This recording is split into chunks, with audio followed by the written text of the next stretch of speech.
Happy Tuesday. Welcome back to Pardon Me While I Elevate. This is episode 11. Super glad to have you here. I can't believe we're on episode 11. Very exciting. So, today we're going to talk about the creation of a team.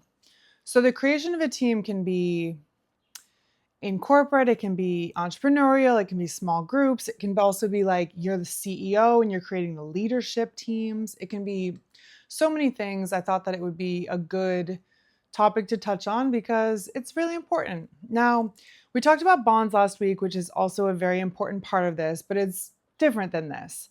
This is more talking about the chemistry within your employees, your coworkers, your direct reports, whatever.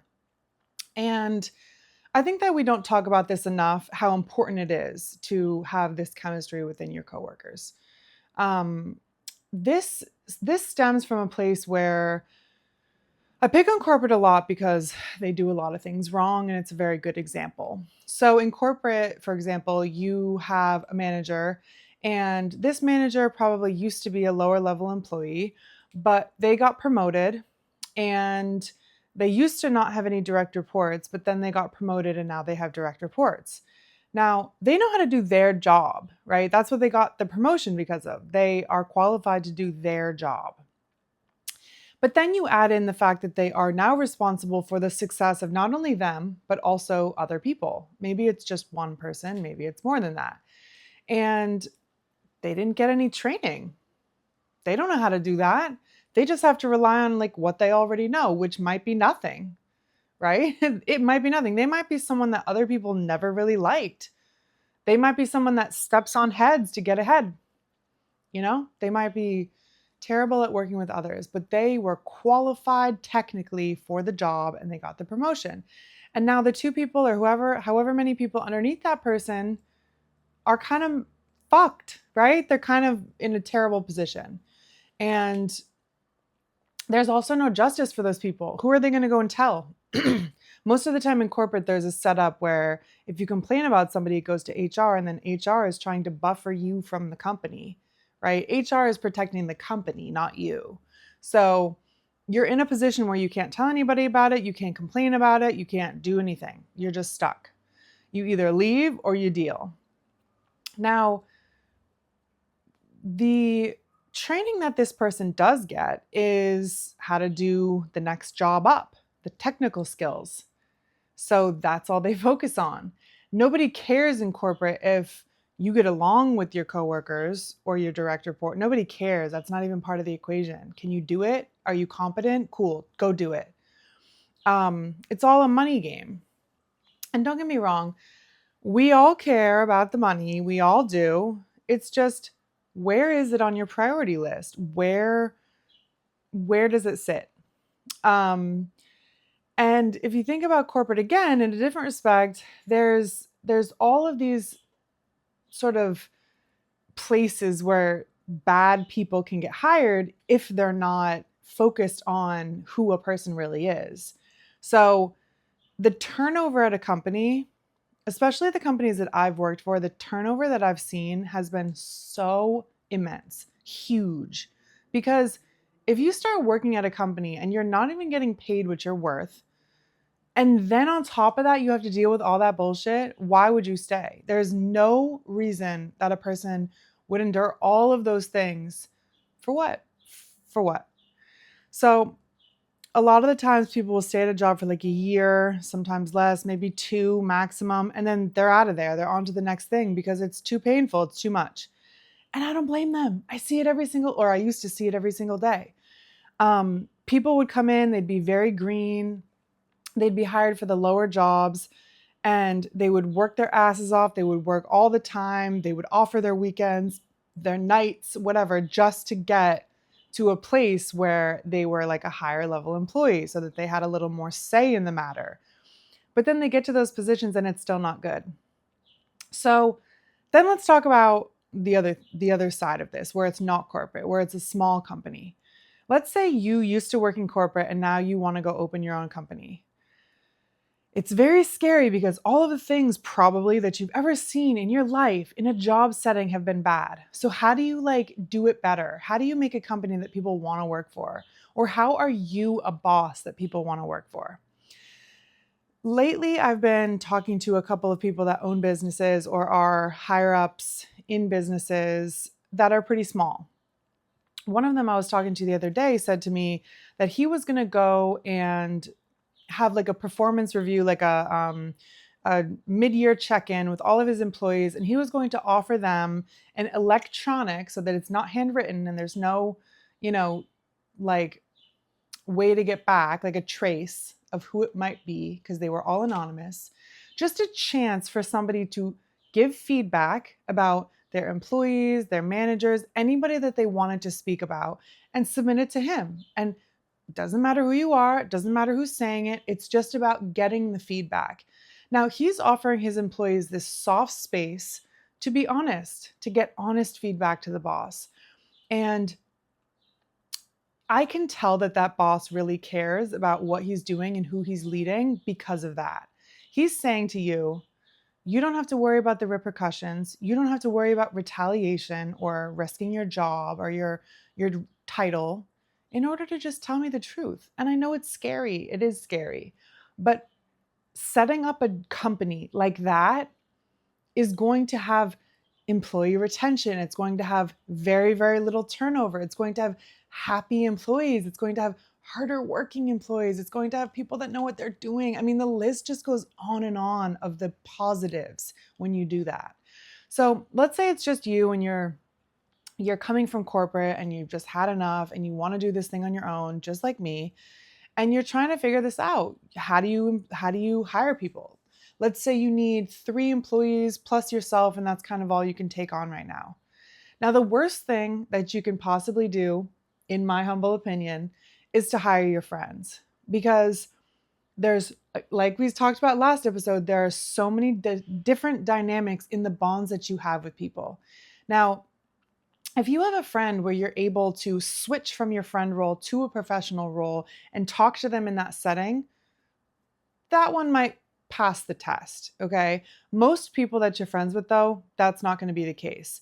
Now, if you're just like somebody that really wants to start something and you also have a friend that also wants to start something and you guys come together and try and do something, I'm not really super supportive of that, because there's too much risk. And if you guys mess up the bond that you have with each other, the whole entire thing is destroyed. Whereas if you started on your own and you lean on a couple people for support, or you look into your community and you try and find people that maybe you don't know that could come and help you, you don't already have this bond with them, this friendship that you lean on in these moments, to sort of hold on somebody. Like, let's say you have a friendship with somebody and you can rely on them in a lot of ways, and they pick you up from the airport when you need them to, and whatever. And then in work, they constantly ask you if they can come in an hour late, or they just show up late, or they didn't get the report in when you needed them to, or they keep asking for extensions, and come on, like, you're my friend, you understand. That is not, that is not a productive person that you want around you, especially in the beginning. Now, don't get me wrong, there is definitely an amount of flexibility that you should always extend to your employees, but it has to also work for you. It has to work for both of you. So if you feel like you can leverage that, that's up to you. But if this person is constantly finding shorts and constantly abusing the friendship within the workspace, you risk losing a coworker / employee and a friend, because they have now violated you, right? And violated what you're trying to build. I had an uncle a long time ago. He's no longer married into the family, but I had an uncle a long time ago, and he had this wine business with his partner. And I won't tell you all the details because it doesn't matter, but in the end of the day, he very much sabotaged the business. Now, his partner didn't really know how bad it was until the very end. And he was left with the bones of the company and had to pick it up off the ground. They were friends, they were neighbors, their families were friends. My ex-uncle destroyed it all. This is just, again, one of those things where it's like, oh, he's good enough friends with me that I feel like I can leverage that. And you're risking this huge failure. And it's like, if it's just two of you and somebody goes into the failure mode, that's 50% of what you've built is gone or destroyed. So we always have to be very aware of our bonds with people outside of the workplace before we bring them into the workplace, because the dynamics in the workplace are going to be very, very different and should be very, very different. If you're not able to have real conversations with somebody when they mess up, or if you're not able to check somebody when they really need it, you should not employ them. And there's countless stories across the board of all of these friends that have ruined their friendships because they went into business together, families that have ruined bonds because they went into business together. It's just, when you have a bond with somebody in one category, just let that live there and create new bonds with people in different capacities. Like I was saying last time, these lighter bonds are better because you know exactly what that person is there for. You know exactly what they're signed up to do. And you don't have to say to yourself, God, I can't believe my friend did that to me, right? I'm not going to name names here either, but I have a very good friend and he's been there for me through a ton of life and very, very hard moments. And I love him to death. But he started to do this line of work that's very demanding and it's entrepreneurial. So it's all on him and he needs to, keep the hustle going, which is really hard. I do recognize that. But he pulled me on to do some work for him. And I said to him, like, I'm very lenient about, the price structure because I know you're just starting out. I really want to help you. But I said to him, do not pull me into your operation until you can pay me ongoing. I don't want it to be a situation where I'm doing work for you and 2 weeks later, I'm still hounding you about like a paycheck for my work. Like I can wait. I will join the operation once you are up and running. I do not want to be there starting from the bottom. I am starting my own thing from the bottom and cannot afford to start two things from the bottom, one being something that's not even mine. So he said, okay, I totally understand. I will let you know. He lets me know like 8 months later and he takes me on and I'm doing all this work for him. I'm showing up and I'm setting up for him and I'm doing a lot of things. Still to this day, I never got paid. So after about a week of maybe realizing that I'd done 3 weeks of work and hadn't gotten anything in return and hadn't even had him talk to me about it, he had some really hard things going on in his life. So I went and I was there for him. I put all of the work stuff aside because it doesn't have anything to do with his personal life. And I went and I was there for him for the life stuff. And still to this day, ever since that was almost a year ago, there has not been any remediation. So again, the professional bond was tarnished. I did not feel good about that. But then the personal bond could go on.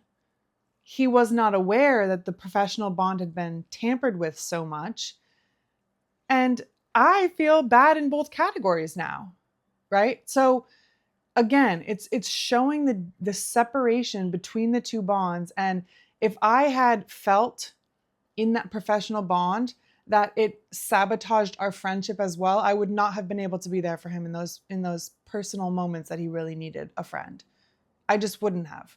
I am able to fully separate those two things. Other people are not. And other people are not going to be as aware. Now, I love this kid still, and we will work through these differences, right? I have full faith in that. But the only reason I brought that up is to highlight that not everybody's like me, and not everybody can draw the line, through these bonds and to fully keep the professional over here and fully keep the personal over here. And in order to work with your friends, in order to employ your friends, in order to go into business with your friends, you have to have these rock solid, like, separation, like such a deep bond that you can have the separation of being able to be like, hey, I need to talk to you. This is not going well. And I will have that conversation with them. It's just, there hasn't been the right time yet, and timing is very important for this type of thing. So the other thing to consider is he might not be that receptive. at a time that it was right after the fact. You know, he might be overwhelmed with his own life and not really having the ability to realize what had happened. And then he's sort of being sat down and spoken to, and that doesn't feel good either. So again, working with friends, I don't really recommend it. I think that there are a lot of blind spots within it too, where you think to yourself, I really like this person. But sometimes we don't think to ourselves, does this person work well with me? Like if I'm a very organized person and I'm very on the money, like I get to my appointments on time, and I like, even if it's like we're going to dinner, like I'm on time, I am there when it's, needed. Maybe I'm 5 minutes late or something, 10 minutes late, but I'm not, not telling the person that I'm late, or I'm not like being a jerk about it. If you are going into business with somebody that can't do those things, like for me, if I even have a friend that we have plans, and then the day of the plans, 2 hours before it, I'm hitting you up like, hey, so like, what are you wearing today? Like, what time are you leaving? And they're like, oh yeah. Like immediately, doesn't work for me. Because what I'm hearing from that person is, oh, I actually sort of like reconsidered and like forgot to tell you. And I was only thinking about myself, right? Like what I want. Now, on the other side of it, like where I am, I woke up early because I realized that my dogs didn't have enough food. Now I got to cook for them, and I'm not going to cook as much for them because it takes too long. So I'm just cooking a small batch. Then I got to get ready. I got to get the dogs on a walk. I got to do all this stuff before we go to this event. So I have done all this work in the morning so that I could make it to this thing on time. Now you're telling me that, oh, I actually don't know if I want to go. And I also didn't really tell you. Like, I swear to God, if that type of person wants to work with me, it is so quickly going to burn and blow up in flames, because the inconsideration, like the inconsiderate person that doesn't feel the need to let you know or consider your timeline at all, is going to be the same inconsiderate person that shows up an hour late to your work, or doesn't do the thing that's needed before the meeting, or the list goes on and on. So you need to be very, very careful about creating your team. Now, the man that I spoke about earlier that was letting his employees sort of fill out this anonymous feedback form for him, just for like peace of mind across his company, is the type of person that it should have their own business. They know how to create a team, because if they mess up, if they hire somebody that's not great, they're allowing their employees, the people that work with that person more closely, to tell them, hey, this person, or hey, really nice job on this hire. We love her. We love him. It's not just about what you think. It's about the chemistry in the workplace. And as the boss, pretty much your largest job, especially if you're the owner, is to make sure all systems are functioning. And you might have a lot less work on your plate than your workers. And if you are not doing as much work as your workers, and you also are not managing your workers the right way, they're going to look up to you and say, God, he's making all the money that this company's getting. We're just getting like a set salary or hourly, and he's making all this money. And like, fuck that. I don't want to work for somebody that's not, going to care enough. There are constantly examples. I mean, that's literally how corporate is set up, right? The person at the very top makes the most money, and they squeeze the hose so that all that's coming out of it is little droplets for the people below. That is how America is set up. So the way that we break that cycle, the way that we do better, is by stop doing that. Take Costco, for example. Okay, Costco and Sam's Club, the comparison between the two is huge. I can't remember the actual numbers right now, but Costco's like hourly rate or something is like $32 an hour, something very high, something like, I don't know if that's the exact number. And the CEO makes like, I don't know, 300 million a year or something. And then go over to Sam's Club, which has a similar business model. I'm not going to say they have similar products or anything like that. They just have a similar wholesale membership business model. Now, the Sam's Club owner makes like a couple billion a year or something, and the employees get like $14 an hour. That is you like every single time you want to be the Costco, right? If you are prioritizing money over human beings and their well being, you are the quite literal problem. Okay. There needs to be none of that. Yes, we all want to make money.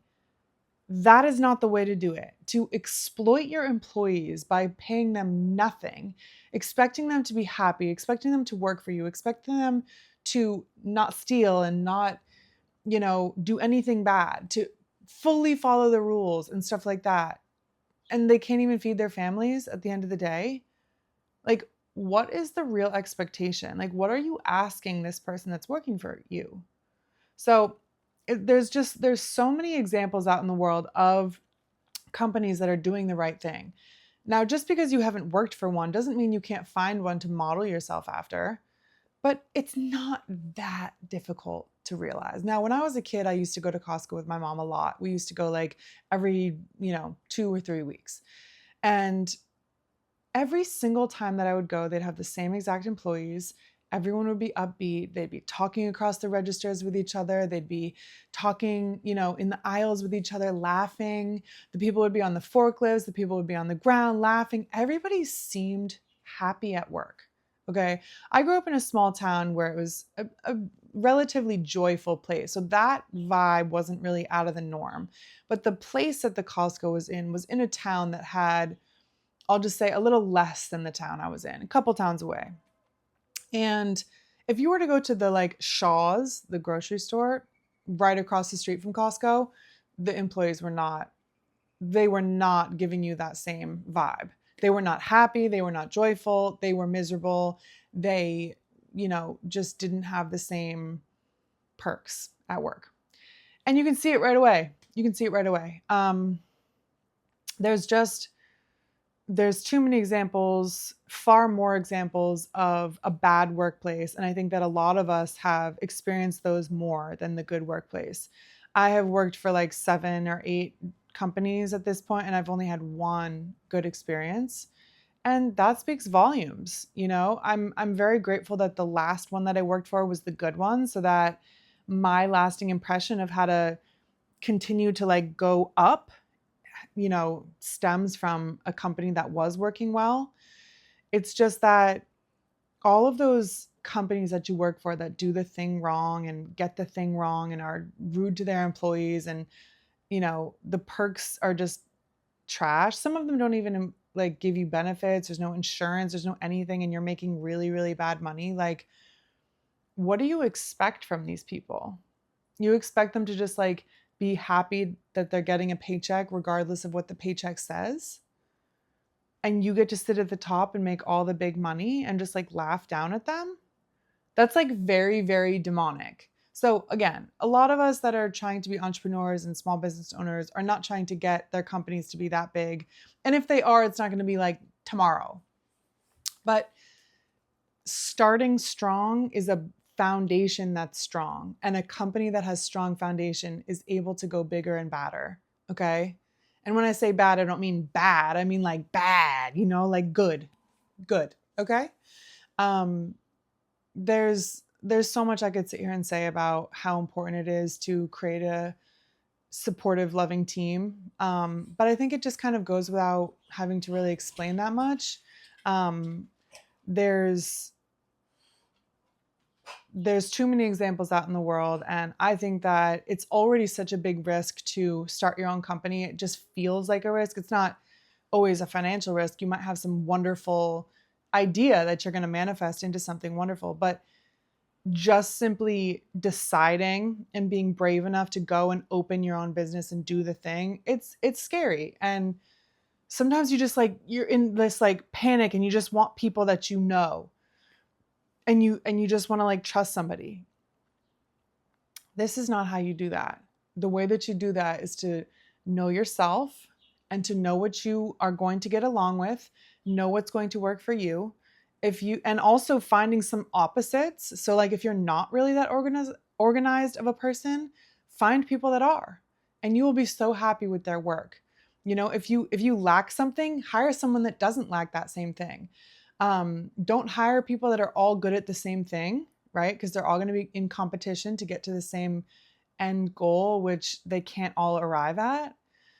There's so many missteps that I think are normalized when we work for companies that don't do the right thing, that I just wanted to take this moment to talk about just all of the things that we forget about when we start our own teams. And I think that there are a lot of factors that go into a good team, a lot. And one of them is having a responsible leader. A leader being responsible looks like um, they know how to do their job, they know how to manage people, they know how to do your job, right? They know how to get criticism like to them and give it out. One of the largest things that I hated working in corporate was if I didn't know how to do something within my job and I went up to my boss and I was like, "Hey, how do you do this? I don't know how to do this." And she's like, "Ooh, I don't know. I would just Google it." What? Hell no. Absolutely not. That is the last possible thing that you should be saying to your direct report. Google it. Are you serious? If somebody asks you at work how to do something and you don't know how to do it, you go learn it and then go and teach it back to that person. You are their boss. You are there to guide them. You are there to teach them. It is not their job to be the student and the teacher, especially when they're going to their boss to be taught something. Absolutely not. That is unforgivable behavior. And it's happened to me so many times that, again, I had to be very careful about that being normalized, because that's not how it should be. Um, being able to give your boss honest feedback, like, hey, I felt like in the meeting you kind of publicly sort of attacked me or publicly called me out, and I just like wanted to tell you that that just like really didn't work for me. If your boss is like, well, tough it out, that's just the way it works, or well, if you had done it right the first time or something like that, like, irresponsible boss, immature, very insecure, like, no, should not be a boss of anybody. Again, just having leadership that has done your job before you have, so they know how to help you. If your boss has never done your job and never like known what it's like to live a day in the life of your role, they should not be your boss. Like, period. I had a CCO of my last company know how to do my job, and I was a couple rungs down from her, and she could plain as day tell me how to do anything that I asked her like help with. And that was the first time that's ever happened for me anyway. Um, Most of the strong teams that are out there in the world can communicate with each other. They can delegate tasks within each other. They know their roles. They're not afraid to ask for help. They're not afraid to ask for clarification. Um, you know, they're supported. I'll just put it that way, across the board, even from coworkers. It's not always your boss. It's also coworkers. If I had this coworker one time, and we were working on this project, and it was really, really stressful because the timeline was like in 6 minutes, like really, really tight turnaround. And she and I did different jobs within the project. But when she would get really frustrated in her own work, when I asked her a question, it was like this explosion, and she would take it all out on me. Now, I had no problem being like, girl, this is like, I'm not about to receive that. This is like completely inappropriate. But it didn't stop her from continuing to do it. And she knew, because of the level of leadership we had at the time, that I was not going to go tell anybody, because no one was going to do anything. In fact, I would probably get penalized more than she would. So she knew exactly the power she had, and she held it across all the projects we had together. And I ended up leaving that company because of things like that. Like, I don't feel safe at work. I don't feel safe with my coworkers. I feel like they're going to like do whatever and take whatever energy out of me that they want. Now, again, if you would not put up with that outside of work, if you would not deal with that from an interaction you have on the street, think twice about if you would accept it at work, because chances are that person is deeply in the wrong and you have a little more power than you feel like you do in those moments. And I would encourage you to try and explore that, because a lot of people need to be put in their place and they never get that. Right? So be that strong energy towards a bully, and let them know that it's not going to be you, girl. It's not going to be you. The reason I focus so hard on the little details within the team, right? Like liking your employees, or how they work with each other, or the dynamics just across the board, is because, again, the whole goal of this whole thing is to have a team that is a well-oiled machine, right? They work well together, they like each other, they're doing good work together. Now, you cannot have that at the highest potential if people do not click together, if they do not like each other. So if we just remember that the whole goal here is to make the money and to have joy at work, and, like the person we're giving 40 hours of our work week to, these things could not matter more. They are the basis of keeping employees. They are the basis of the joy in the workplace, and they are the basis of loyalty. These people are going to maybe bring other people in because they like their job so much that they found somebody that needs a job that's qualified, and they're going to bring them in. Or, you know, like the last job that I worked for, there were a lot of people inside of the job that have worked with each other in prior roles and brought them over when it was appropriate, because they worked well together. They knew what this person was capable of doing, and they, felt confident bringing them in. And so when you like what you are doing, you want more people to like it, and you bring them in. So there's so many benefits in creating a team that works well. And as somebody that works with a lot of bosses and works with a lot of small teams that are hiring, groups of new employees, keep in mind that it's not just your opinion if somebody is a good worker or a good employee. You also have to see how they're doing and let other people interview them, and let people feel the vibes about this person. Get different people from different levels to feel the vibes, but also at the same time, don't be afraid to be scared to make a mistake. If you hire somebody that's not the greatest, that's okay, and you can do stuff about that, right? You can do stuff about that. But hiring the right people and taking the time and the consideration to know that you're doing that and hiring the right people is going to set you up from the very beginning, like I said, to have a strong foundation and to be able to keep going in a very, very, very successful way. So I just wanted to very much harp on this, because there are so many ways to create a team within a business and with your own business. And there are a lot of people that corporate has sort of tainted and ruined, and they're always going to be somebody that does that in a workplace no matter where they go. And you know that you don't want that person in your workplace. You know that you don't want that person working for you. And have the discernment in these moments to know that if it takes you a little longer to find somebody, that's okay. It's just part of the process, and that you will find people that you love and that love you back, and that have good, strong relations within your customers or your clients or whatever. These people exist, and they're out there, and you don't have to settle for the first person that applies, or the first person that has a resume that has 5 years experience and whatever the job is. That doesn't say much.